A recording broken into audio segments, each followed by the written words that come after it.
Welcome to Strategic Dialogue podcast series, brought to you by Horn Review in partnership with the Institute of Foreign Affairs. Our guest today is Se02Ep02. He's a dedicated lecturer in international relations and diplomacy, as well as global studies and international relations, shaping the minds of future leaders. Beyond the lecture hall, his commitment to youth empowerment is evident through his role as an advisor to the Ethiopian National Youth Council. Furthermore, his expertise extends to the African Youth Development and Excellence Center, where he serves as a technical advisor. His multifaceted engagement in academia and youth development brings valuable practical perspective to our discussions today. We're eager to delve into his insights on the critical issues shaping our world and the strategic approaches needed to navigate them.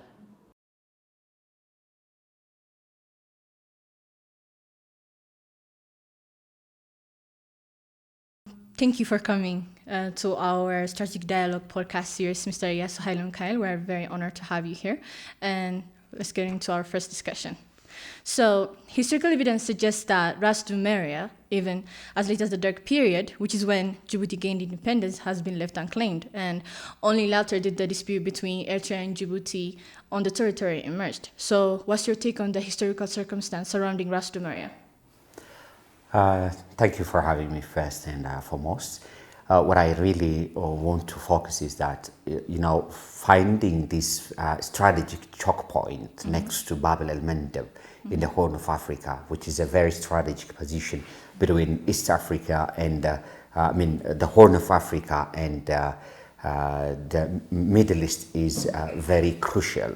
So talking about such places, we can mention or we can delve, but rather than delving into the current scenario, we better move back to history. When we go back to the history of this part, as we know, the region is very strategic. The Turkish or the Ottoman Empire is the one which was ruling over the territory. It is related with Ethiopia's geography, not only Ethiopian geography, but also beyond Ethiopia's geography or beyond the Horn of Africa. So the Turkish had long-standing history, as you know, from the Middle East. Yes. So the Turkish civilization that started in 1299 continued to the 15th century till Suleiman the Magnificent came. And the Turkish were the one which were controlling the area with the spice trade, just reaching towards to the Far East, just approximately near to India and other parts of the world. Okay. So in this time, there are historically declines and emerging empires. So in the midst of this, or in the midst of this, what occurred is that the Europeans, after the decline of the Ottoman Empire, and during the Ottoman Empire, the French were the one which were using trade and other mechanisms. But the construction of the Suez Canal is very pertinent and a peculiar part of the world. I mean, it changed the history of the Middle East or the Red Sea. So Egyptians plus the Turkish and other countries were the emerging players of the region. But in this time, the British, the French and Italians, following the 1884 to 1885, which is the scramble for Africa, emerged to the region. So the Europeans claim that they are here in Africa for two major rationales. One, to civilize Africa. That's the one of the rationale or the argument. Yes, Africa was not as civilized as it is in comparison to Europeans, but it has its own culture and other factors. States of governance or kingdoms or states. We can take the Aksum and other empires which ruled in the Horn of Africa and across Horn of Africa, ruling over the West Asia or the today Saudi Arabia and Yemen part. So following this, the construction of Suez has changed history. The British, the French, the Italians were in this part of the world where they wanted to have a strategic position. They came, they started to control. The means they used were one, trade or partnership or contact with regional leaders or traditional leaders. Traditional leaders. Yes. So in this time, the French were having places in the today's Bab el-Mandeb and the today's Djibouti. They named it the French Somaliland. The French Somaliland. Yes. And Eritrea was being encroached or being taken by the Italians. Following this, there were debates between Italy and the Ethiopian king of the time, Menelik. So in this time, the French established what we call a kind of spot where they wanted to have a territory in the Horn of Africa, near to Bab el-Mandeb or Ras Dumis or Ras Doumeria. So the Rais or Rais, even if you compare it, Rais is related with the Arabic term Ras or Haid, which is a tip, like the cape. Yes. So Ras Doumeria is a partitioning position between the today's Eritrea and Djibouti, which is at the time next to Bab el-Mandeb. Yes, we know Bab el-Mandeb is one of the very crucial choke point of the world, and it is now being partitioned by different powers of the world, from the United States to Russia. Even some are trying to take major positions even in these 3 or 4 days you have seen, for the maintenance of their national security. So in this case, we can refer that this part of the world is very strategic, but before in the history, it was not that much needed for its strategic position, because it was a partitioning. Even it was left as a periphery between the Italian Eritrea and the French Somaliland, or the today's Djibouti. So it continued in this manner. At the beginning, if you read በለጠ ጌታቸው, Dr. በለጠስ የኢትዮጵያ ያልተቋጨ የድንበር ጉዳዮች, you can find that the French installed their colony near to the today's Djibouti, having only 11 kilometers. So now this part of the Djibouti later expanded into the hinterland, which is about 60 more kilometers.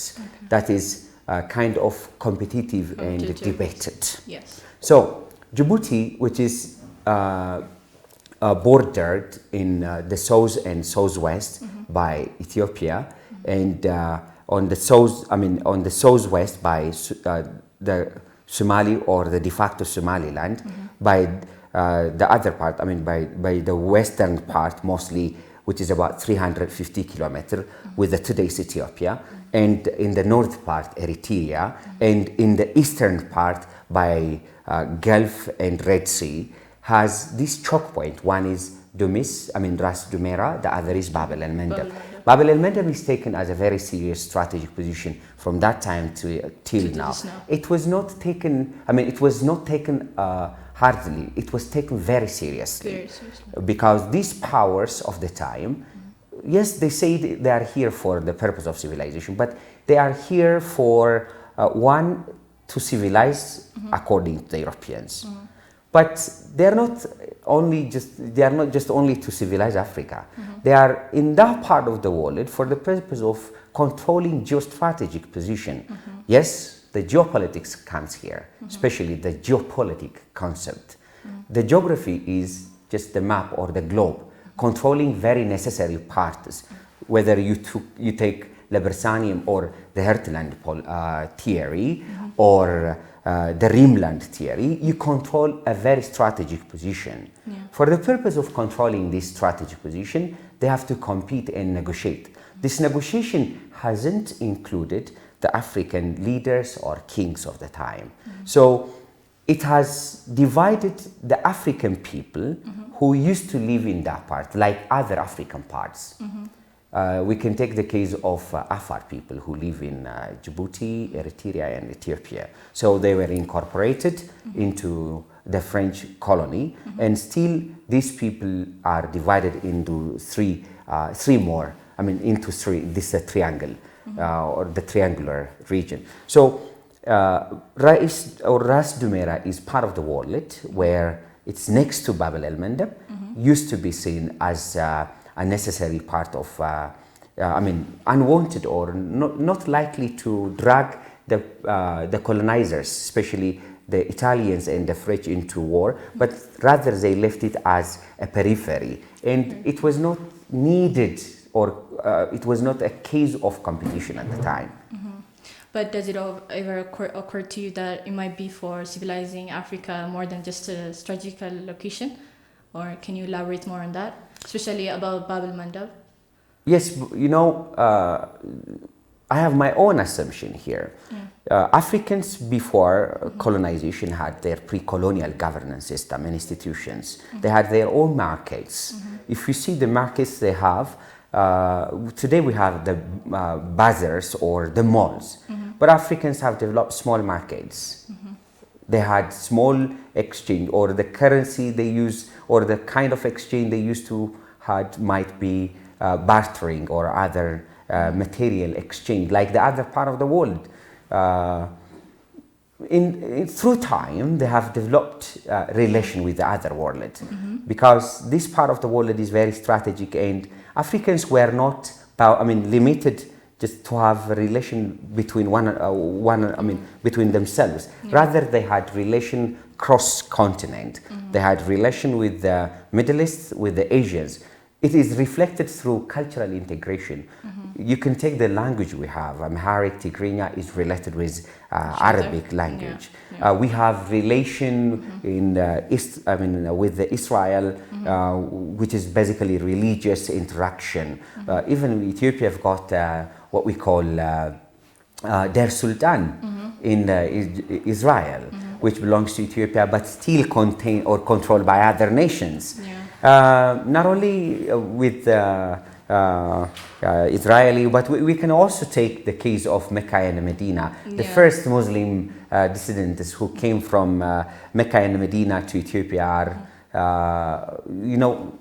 can be taken as example for having this relation. The monastic religions have crossed and came to the eastern part of the Horn of Africa. That is one relation. Through time, this change, some kind of civilization between the exchange starts there. It's not just about strategic position.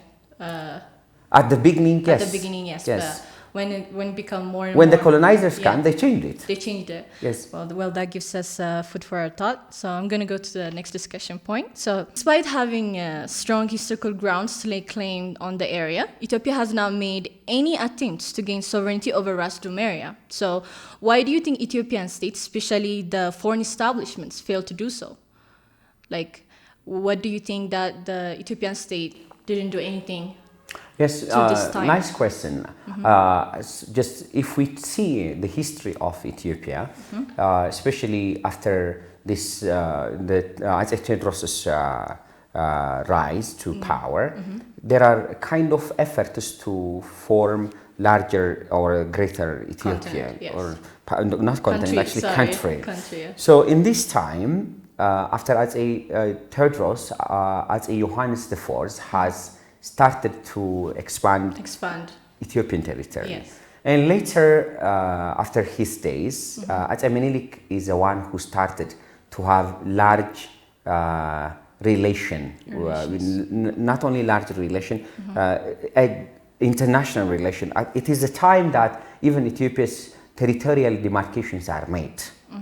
So, Ace Menelik and his government had relation with the French, with the Italians, and the British too. There were letters which were written with these European governments of the time. And the letters were for different reasons. One is in 1893, if I'm not mistaken. The other is in 1891. Even letters were exchanged with the Italians after the Battle of Adwa. So, Ethiopia at the time had its own form of government, unlike the other parts. Other parts of Africa were partitioned. Ace Menelik used to play the equilibrium, balancing relation with the French, with the Italians. and Djibouti is assumed as a means or a gateway for Ethiopia, because Ethiopia was pushed with from the Red Sea, but there were agreements, especially in relation to Djibouti or the French Somaliland, to allow Ethiopians to have a gateway towards the seashore. And even Ethiopia has warned the government of the Europeans at the time not to give this part or the French Somaliland to the other third party. So in this time, the Italians were there, the British were there. So the Italians took the northern part, and Ethiopian government's power was declining. So with this all, that was the mishap that happened. That is one hap. Actually, it's not only gap, but the Eritrean part is also taken by the Italians. Ethiopia has fought, had fought with the Italians and won, but it continued to have relation with the French, especially with and it is for the purpose that the Ethiopians were very wise. Even the French president has had written letter to the one of the Ethiopian king and Ras Mekonnen, that there were kind of negotiation plus positioning themselves as owners of the position and excluding Ethiopia. Threats were also there. But after Italians... What kind of threats were there? Like, can you elaborate more systematically on that? Excluding Ethiopia from the part. Ethiopia had used that part as a means to supply itself with military armaments or equipments from the outside world. If it was closed, Ethiopia could be locked and would have been unable to take that part. Or to have the supply of weapons from other nations. That is one rationale. But the other rationale is after Ethiopia after Ethiopia fought with the Italians, it continued, but the second challenge comes when Ethiopia was invaded by Italians. It was much chaotic till the British came. And after that, the Italians were defeated, the British came, Ethiopia and Eritrea became a federation until Eritrea is annexed. Till that, Ethiopia used to control this part of the world, because until 1962, from the time that Ethiopia federated, it was part of Ethiopia. Ethiopia used to border this part of Ras Doumeria. So it was not that much question. Till the Eritrean oppositions or the current government came to power and Eritrea exit from Ethiopia. So now the Eritrean case becomes or changes from being part of Ethiopia to be a part of international system, from de facto to de jure. So Eritrea became the de jure, and once Eritrea exit from Ethiopia, it would be assumed as a part of Eritrea.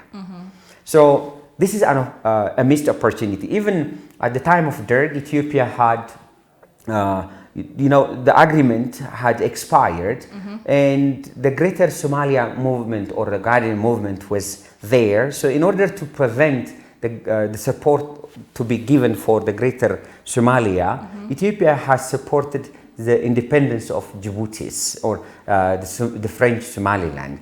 So this has made Ethiopia to lose that part. Plus, after that, Ethiopia, after 1993, Ethiopia and Djibouti had a better relation till recently, especially strengthening the railway business relation, Ethio-Djibouti, Yes. which And started the in ports 1917. also. Yes.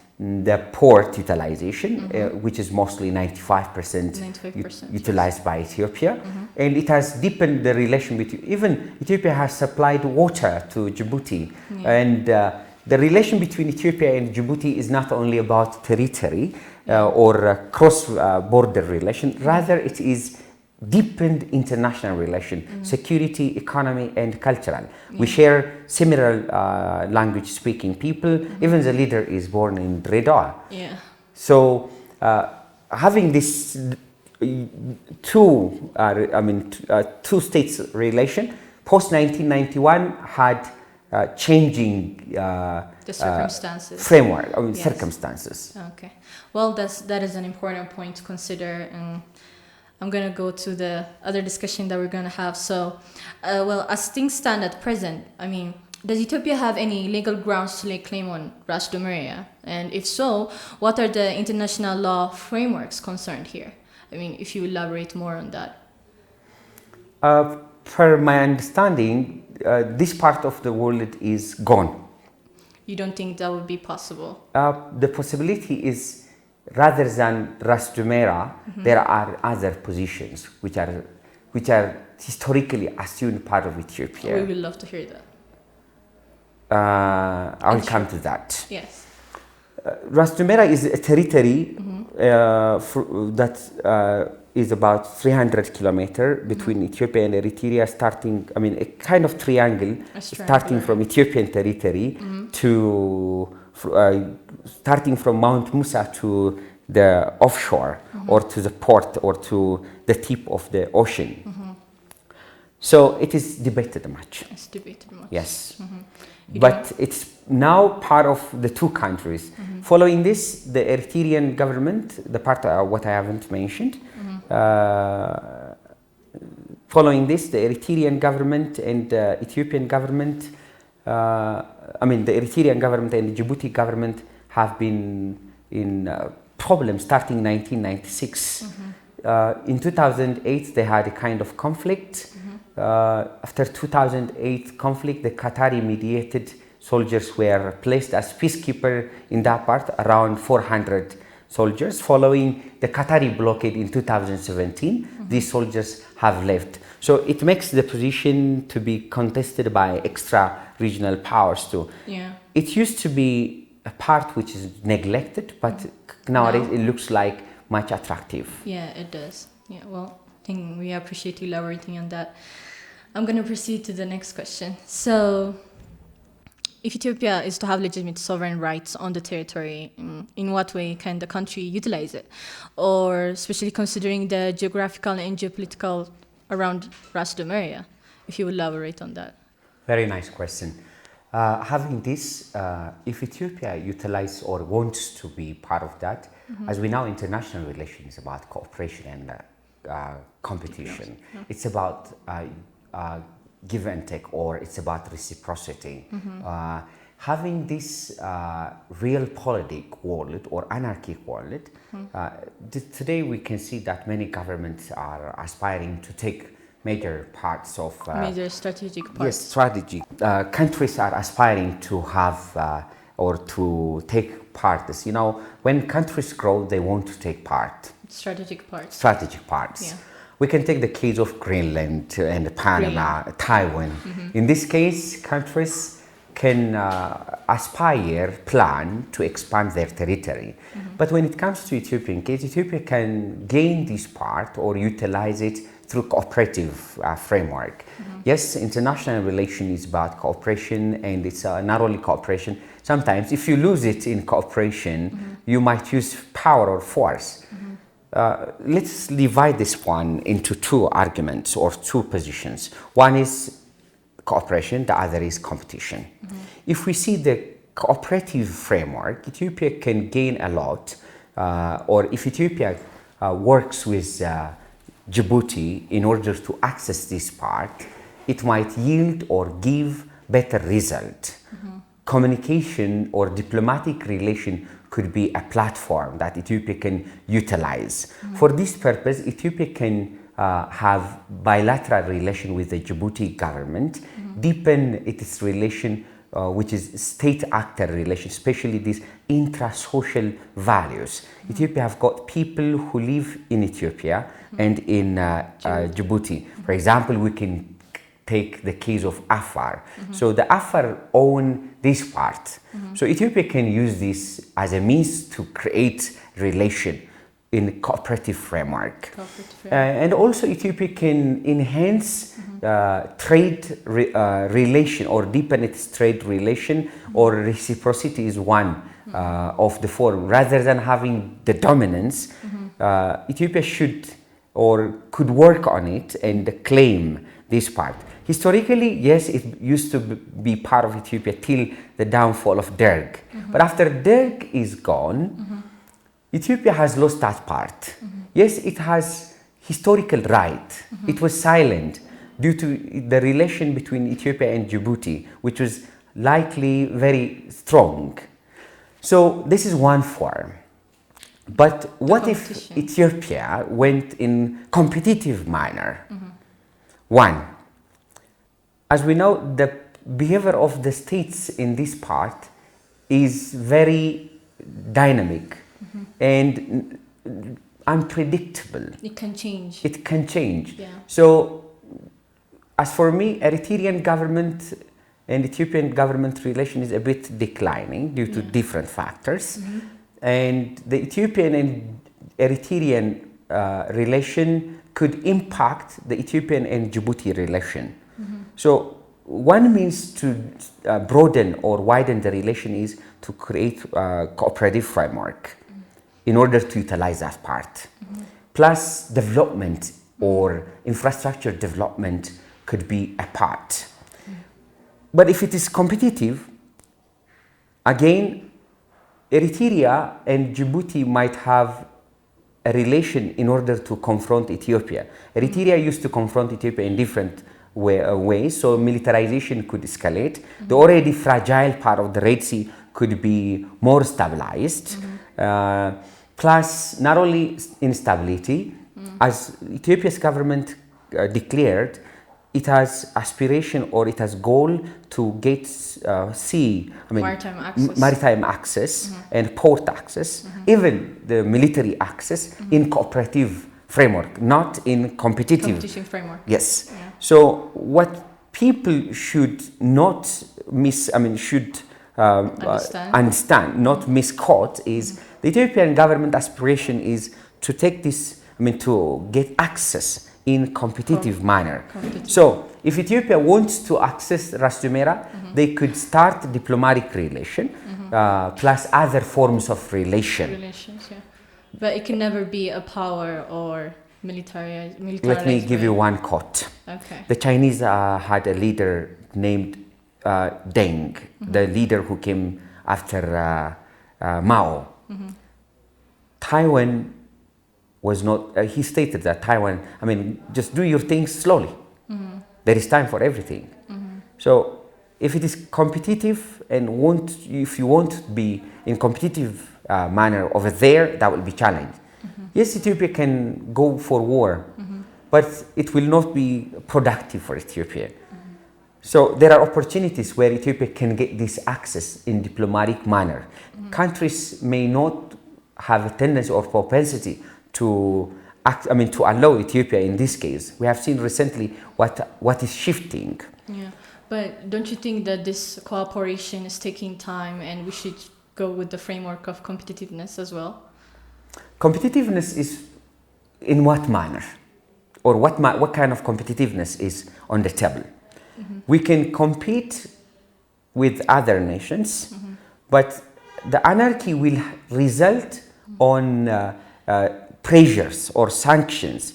We remember last time Ethiopia has efforts to gain access, and Ethiopia has recently made agreement with Somali, with Hassan Sheikh Mohammed's government in order to have maritime access. Even though it changed from the recent MOU, but there is hope in it. There is a hope in it. Yes. Going to war can have a divided set of world view, or Don't you think alliance and enmity. Amity and enmity can occur. We might have countries which oppose Ethiopia's re-emergence to this part of the world. Yeah, but don't you think the powerful nations will support us? It depends on their national interests. Historically, evidence suggests that we have the right to own Ras Doumeria. So don't you think the powerful nations will support us? It depends on their national interest again. Okay. So Ethiopia could deepen its relation at the mid-power level and international level. Yes, there are voices supporting Ethiopia's need or Ethiopia's claim to access port. There are a lot of people in this. Not only people, nations are supporting it. Yeah. But the issue should be solved diplomatically. There are two options, as I said. Cooperative or confrontational. Ethiopia is giving full access towards cooperative maritime access plus military access gain or ownership or quest to access this part. On the other hand, Ethiopia might go for war, but military option could be viable, but time will tell. Diplomacy is not just something you do by guessing. It's planned. It's planned. There is time. Yeah. The cooperation could be not only reciprocity. When I say reciprocity, we can take the case of investment. Yes, Djibouti considers this part as a cash cow. It will not easily give, but allowing or attracting Djibouti towards Ethiopia or to invest in Ethiopia or giving access to land and when I say reciprocity, you give. You give from what you have in order to get something. So there is a saying in Amharic, mesfer is good. So beyond this, Ethiopia needs to work with countries which have diplomatic influence on Djibouti and Eritrea. We can take the case of United Arab Emirates and Saudi Arabia, which have a great role in the region. Plus, we can see Turkey as a mediating power. So we can use this one. Plus, if this is not satisfying, Ethiopia can diversify its ports. This will impact the countries with the ownership of the port. So this joint development of or ownership of port could be very useful. For example, if Ethiopia, Eritrea, and if Ethiopia and Djibouti develop the infrastructure on this part, on the Ras Doumeria, and they manage it together, it could yield better effort. But if this is not working, or if the military cooperation and infrastructure cooperation or diplomatic interaction, even mediation by the third parties doesn't occur, if Ethiopia wants to have access in this part, it has its own one competitive scenario where Ethiopia can have relation with other nations like the Berbera port or with the Somali port. So diversion of resource or the road diversion could have its own influence. So shifting the way you access could yield. Even we can we can go further to to escalate the tension with Eritrea and need to work effortfully with Eritrean people. They have got accesses where they are where they are hungry to be used. Masawa or Asab could be used or could be gained or could be developed in cooperative manner. And Ethiopia is also working for the peaceful resolution of the chaos or the conflict in Sudan. And if Sudan becomes peaceful, the other port is Port Sudan is want access to Ethiopia. So diversifying is another means, but the highest risk is if Ethiopia is not given such positions, or if Ethiopia and Djibouti agreed to develop this part, Ethiopian and Djibouti and Eritrea might have competition or conflict, because this part of the region is still debated. Some claim or some name it as a part of Djibouti, and some also as a part of Eritrea. So till the conflict is resolved, it will be a challenge, but solving the difficulty or the problem between the two nations, Djibouti and Eritrea, could allow Ethiopia to develop this region. You know, if you look the region, it is with 450 million people, and it's very big, big political economy market. Yeah. So giving access to Ethiopia at this part should not be taken as a problem.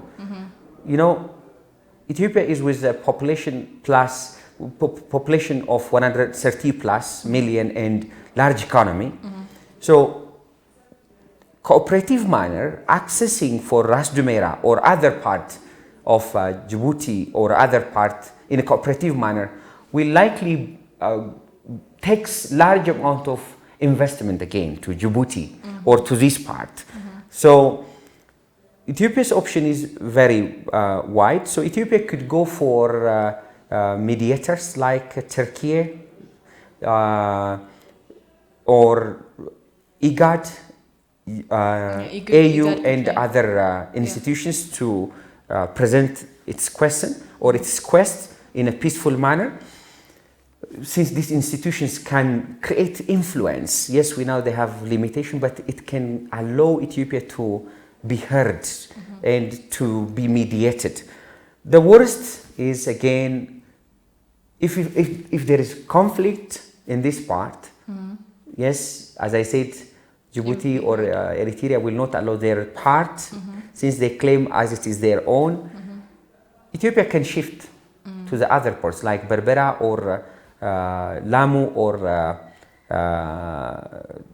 Hobie and others. It will take large amount of investment to the other part, and it will have tension, and it may attract enemies of Ethiopia in this part to make alliance with the so-called owners of the sea. Yeah.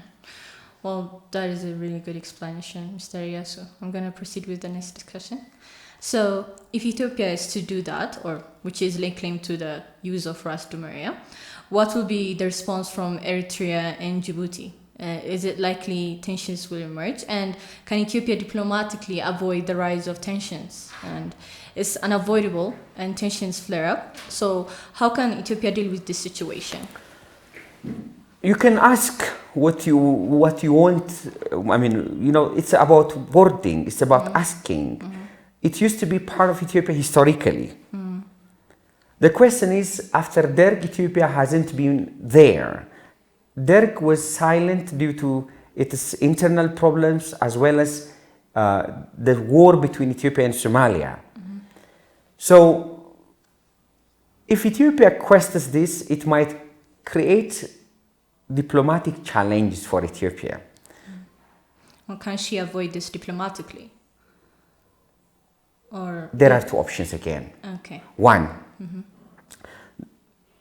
Ethiopia can organize, as I said earlier, lobbies plus allies who can mediate Ethiopia or who can negotiate like Ethiopia Turkey and Djibouti or Ethiopia and Eritrea. But in the same case, it will create tension, especially countries which have been working against Ethiopia would use this opportunity. You know, there is a kind of triangulation, especially recently the case of the Asmara, Mogadishu and Cairo agreement now is de-escalated, and such cases could have their impact on Ethiopia. But in the same time, Ethiopia should not be exclusively quiet. She should they should act, but at the same time they should be careful. Is that what you're implying? Ethiopia should work diplomatically, because having war in this debated part of the world will have problem. Okay. Yes. Can you mention those problems for us? Yes, there are military bases in Djibouti of the superpowers plus the emerging powers. The powerful nations. Yeah, they are there. Plus, not only the superpowers, the Middle East countries, especially the GCC, are in Djibouti and Eritrea. They want to control this part. Plus, the case of the Red Sea Council comes here. Ethiopia has been excluded from it directly and indirectly. Before 3 years ago, Eritrea was excluded. Now Eritrea is a member. And the day before yesterday, we heard that there was kind of message from, on Djibouti that excludes those countries which are non-littoral countries from claiming or from being part of the Red Sea. So one of the factor or one of the means is to request the Red Sea Council itself to give opportunity, to allow Ethiopia a member of the Red Sea Council. The second is to counter it. Sometimes you can, there was a Sena forum before some 20 years ago. This forum is, even though, it included non-littoral members. So Ethiopia can go for those who are non-Red Sea members to claim this issue. Friendly countries like UAE and others, even Turkey and others, to push or pressure the membership of Ethiopia. Yes, it has been one of the challenge for Ethiopia it has been excluded. But in order to correct the mistake, Ethiopia should request again and again. Diplomatic means are useful, but not only being a member of Red Sea Council, but it is for cooperative framework. Yes, it may not be simply accepted. But at least asking. Plus pressuring, going for diplomatic solutions, including citizen diplomacy, public diplomacy, digital diplomacy, and other forms of diplomacy in order to create pressure to rule or to be part of it is very necessitated. Excluding Ethiopia by itself has its own impact because Ethiopia is very near, which is excluded just only for 60 kilometers. So including Ethiopia is beneficial than excluding. There are efforts Ethiopia is trying to do to cooperate the region, to integrate the region. For example, we can take the case of GERD. So now even Sudan is in chaos, but Ethiopia is selling electric power for Sudan. Not paid. Ethiopia is integrating the region using the GERD from here to Tanzania and other parts. That will be plus, not minus. So including Ethiopia should not be seen as a threat of national security of those who are members of Red Sea. Rather, Ethiopia should be seen as an opportunity, as a market. So the idea of what we call this existential threat or picturing Ethiopia as existential threat should not be there when you have a large market, large community, large political economy asking to be a member of this part of the world. So yes, when you have access to the sea, it is a great opportunity. It makes you strong through military, economy, and national security and other forms. But including Ethiopia in this integrated world is very useful. So sanctioning Ethiopia or excluding, marginalizing Ethiopia will make Ethiopia to go or to counter the others. So the countering issue will not bring addition, rather it will be subtraction. So our next question is going to be, considering the cases of territories like Greenland and Crimea, where powerful states have laid claim on areas considered strategically important, what legal precedents or comparable cases exist, and from which Ethiopia, a landlocked nation, and could draw lessons regarding access to the sea. So, okay, in this case, we can take the case of Crimea, which is annexed by Russia. Historical ties are there, were there. So Russia was a de facto on Crimea. Later it incorporated, but it was fiercely, fiercely refused, and Russia was accused for it. As we know, starting 2014, Russia has incorporated or annexed the Crimea. It has created much exclusion and sanction on Russia. Yet it has continued in the four territories of Ukraine, which is the Kherson, Zaporizhia, Luhansk, and Donetsk, are still contested and are on the table for negotiation. When it comes to that, strong powers, especially in the case of Russia, they went for creating buffer zone, according to Russians. The Russians are in Ukraine, and for the purpose of or having the claim of R2P, preventing from the neo-Nazi government of the Kiev. But on the other hand, Ukraine is in war, according to most, according to others, preventing Ukraine from being a member of NATO. So still it is debated. The United States president is trying to mediate. When it comes to nuclear powers, it is difficult. Ukraine has no nuclear power. It has submitted in 1994. And Russia is a nuclear power. And it has, according to international community, Russia has violated the international agreement. The very peculiar of the United Nations, where maintenance of territorial or the uti possidetis or the territorial ownership or non-intervention. Yet the Russians claim that the Kiev government has created a genocide. But if we see geopolitically, that wouldn't be possible. That is, Russia has taken it for the purpose of having influence on the Black Sea. Still they are doing business on the Black Sea.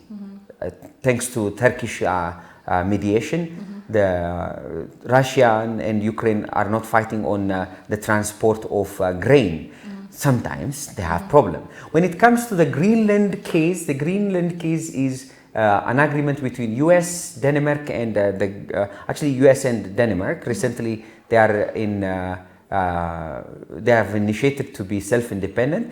After Donald Trump came to White House, or as a 47th POTUS, he has claimed or he has stated to incorporate Greenland for the purpose of national security. Again, this part is, it's about leasing or kind of investment. The Americans were on Greenland during the World War, having military installations, and they have agreements. So we can learn lessons from this one. In the case of Greenland, lease or investment is possible, and they had agreement. So the European Union and its member Denmark are still against it or incorporating Denmark. The Americans have aspired a relation or to incorporate as a 51st state or as part of the United States. Yes, there are many Americans who also oppose this idea. But when you be powerful, you go to take, because growing countries need growing economies. Growing countries not only need growing economies to grow their territories. When you have large number of people, you just go to engulf or to make a joint administration or agreement. So the question comes, if we double in 2050 from 130 to 150 or 250 million, the question of the rimland comes, or controlling strategic position comes. If you control the Eurasia, you control the other, isn't it? Yes. Control the better positions, you go for the others. So Americans are fighting the war which is not for now, the war which could come next, and it might help them to be out of the Thucydides trap. Some countries are trying to lease purchase in Greenland. That will be seen as a threat by the United States. So since the current administration saw it, it's trying to take it or to make relation or to make relation with the Greenland in different manners. Yet it is opposed by Denmark, yet it's opposed by Europeans, yet it's opposed by Greenlanders, also by Democrats in America. That is in democratic world. But when you go to Russia, no one opposes the ownership of Crimea. Because they claim it is their part of land historically.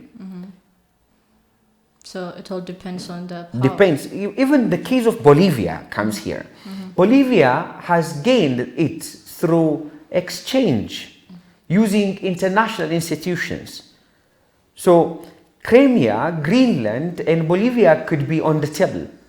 The way you choose depends on the way you utilize. So Russians are accused for violating international law. Still, there are countries which support it.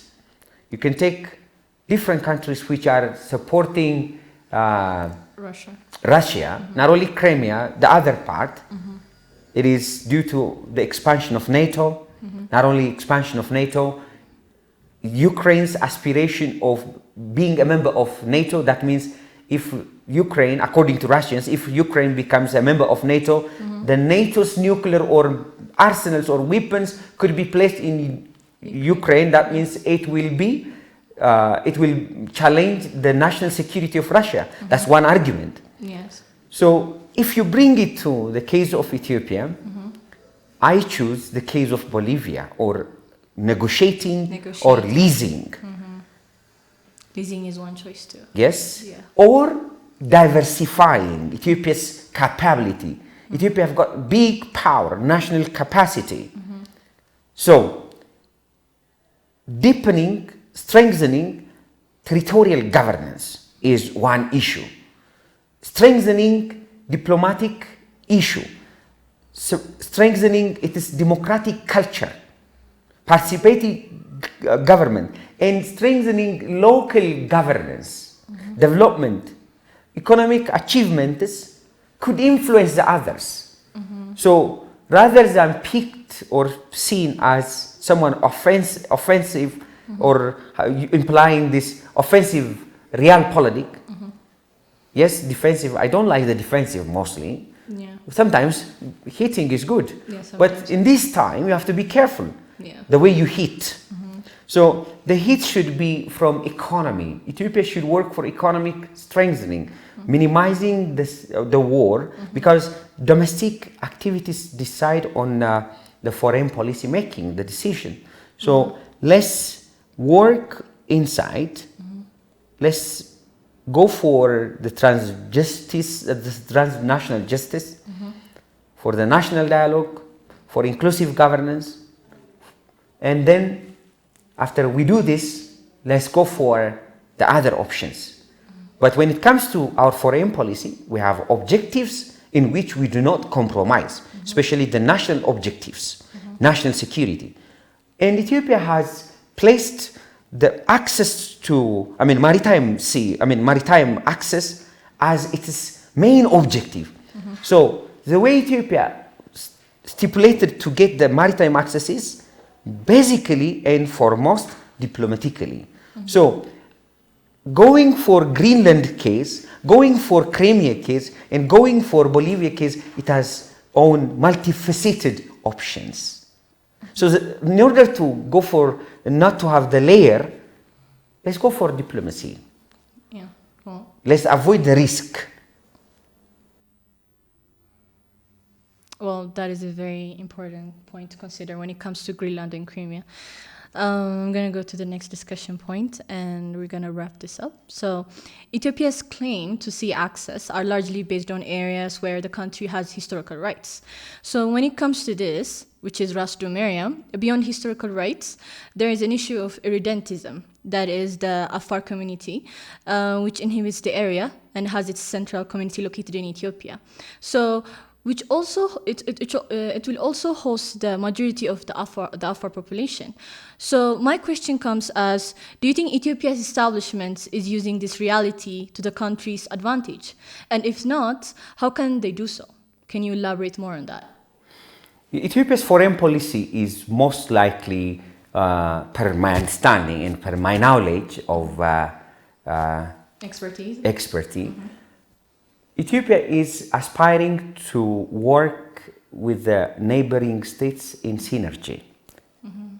Ethiopia has stipulated that it needs to focus on cooperative manner. Mm-hmm. I don't want to go for the military and the security projects. They do have their own positions, mm-hmm. but Ethiopia can go for intra-state or intra-societal deepened relation. Can you elaborate more on that, especially on the intra-state relation? Intra-state, intra-societal. Mm-hmm. When I say intra-societal, the international relation is not only interstate, mm-hmm. or intra-state. It goes intra-societal. Mm-hmm. It's cross-boundary relation. Mm-hmm. So we have different people who are in other parts, mm-hmm. due to colonial segments. Mm-hmm. So in order to access or gain, Ethiopia's character is based on synergy, mm-hmm. where it doesn't want to go and attack the others. Still, it has a large history of supporting its neighbors. Mm-hmm. We can take the case of Somalia, for example. Mm-hmm. We have got a large number of Somali ethnic people. Mm-hmm. And we've got a neighboring Somalia. Mm-hmm. So Ethiopia hasn't tried to dismantle or see a fragile or a failed Somalia. Mm-hmm. Rather, Ethiopia has experience of mediating the Somalians or supporting the transitional government of Somalia. Mm-hmm. And upon the request of the transitional government, Ethiopia has sent its peacekeeping military. That is one experience Ethiopia have. Mm-hmm. Ethiopia hasn't sent its military for the purpose of gaining it or achieving its national objective, mm-hmm. only. Rather, to create a sustainable plus stable Somalia. Thousands of Ethiopians have died. Yeah. That is experience of Ethiopia. Mm-hmm. Ethiopia has mediated or has went to South Sudan to mediate Sudanese people. Mm-hmm. Ethiopia has been in South Sudan, mm-hmm. to mediate and create peace. So our intra-social relation is to support the governments and the societies. Ethiopia has been supporter of the migrants, mm-hmm. from other nations.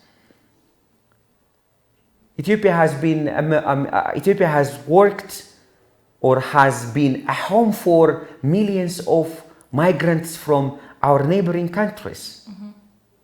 So this is our leverage we have. Mm-hmm. Peacekeeping, being founder of African Union, mm-hmm. being a host of migrants. We have different leverages. Yes, different leverage, mm-hmm. and a growing economy. So Ethiopia is not going to meddle into, as someone who knows diplomacy, I don't want to go for the war part. Yes, there are different means sources. Mm-hmm. Different countries destabilize Ethiopia, sending proxy wars, organizing proxy warfares, proxy conflicts, mm-hmm. pressuring Ethiopia in different means.